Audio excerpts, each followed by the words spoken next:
सर्वेभ्यः छात्रेभ्यः नमो नमः। स्टैंडर्ड 5th सब्जेक्ट संस्कृत त्रयोदश पाठ कस्य तस्य। त्रयोदश पाठ कस्य तस्य। कस्य का मतलब किसका, तस्य का मतलब उसका। संबंध बताने के लिए षष्ठी विभक्ति का प्रयोग होता है। रामस्य जनकः, राम का पिता जनक है तो क्या हो गया षष्ठी विभक्ति रामस्य जनकः। तव मित्रस्य नाम किम अस्ति, मित्रस्य यहाँ पे षष्ठी विभक्ति का प्रयोग किया है। तुम्हारे मित्र का नाम क्या है। मम मित्रस्य नाम अर्णवः अस्ति, मेरे मित्र का नाम अर्णव है।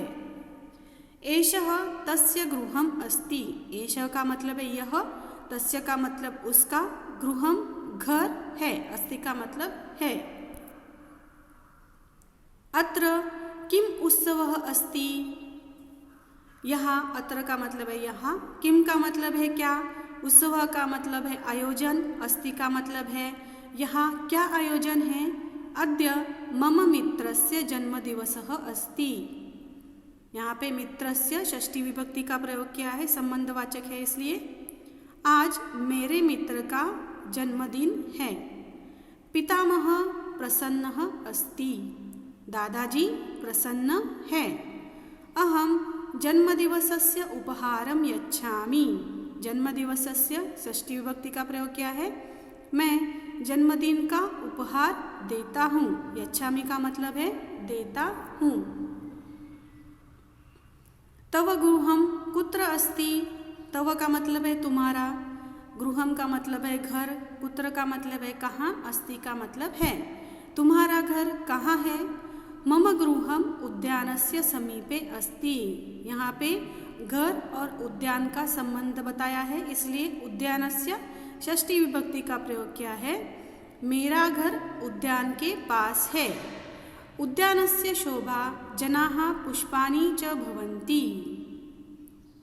बाग की शोभा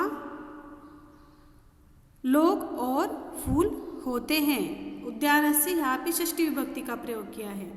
मालाकारः उद्यानस्य रक्षां करोति, मालाकार का मतलब है माली, उद्यानस्य मतलब है बाग की रक्षा करता है। यहाँ पे माली और उद्यान का संबंध बताया है इसलिए उद्यानस्य षष्ठी विभक्ति का प्रयोग किया है। पितामह कस्य कथां कथयति, दादाजी किसकी कथा कहते हैं। सह रामस्य कथां कथयति, वे राम की कथा कहते हैं। रामः दशरथस्य पुत्र अस्ति, यहाँ पे देखो राम और दशरथ की संबंध बताया है इसलिए दशरथस्य षष्ठी विभक्ति का प्रयोग किया है। राम दशरथ के पुत्र है। सीतायाः विवाह रामेण सह भवति, सीतायाः षष्ठी विभक्ति का प्रयोग किया है, विवाह राम के साथ होता है। लक्ष्मणः रामस्य भ्राता अस्ति, लक्ष्मणः रामस्य, लक्ष्मण और राम का यहाँ पे संबंध बताया है इसलिए हो गया रामस्य षष्ठी विभक्ति का प्रयोग। लक्ष्मण राम का भाई है। अभी हम शब्दार्थ देखेंगे। कस्य किसका, तव तुम्हारे, मित्रस्य मित्र का, अद्य आज, यच्छामि देता हूँ, शोभा सुंदरता, भवन्ति होते हैं, कथयति कहते हैं, सीतायाः सीता का, रामस्य राम का, तस्य उसका, मम मेरे, उत्सवः आयोजन, जन्मदिवसः जन्मदिन, समीपे पास, पुष्पाणि बहुत से फूल, उद्यानस्य बाग की, दशरथस्य दशरथ का, भवति होता है, भ्राता भाई। तो आपको अभी समझ में आया होगा संबंध बताने के लिए षष्ठी विभक्ति का प्रयोग होता है। धन्यवाद।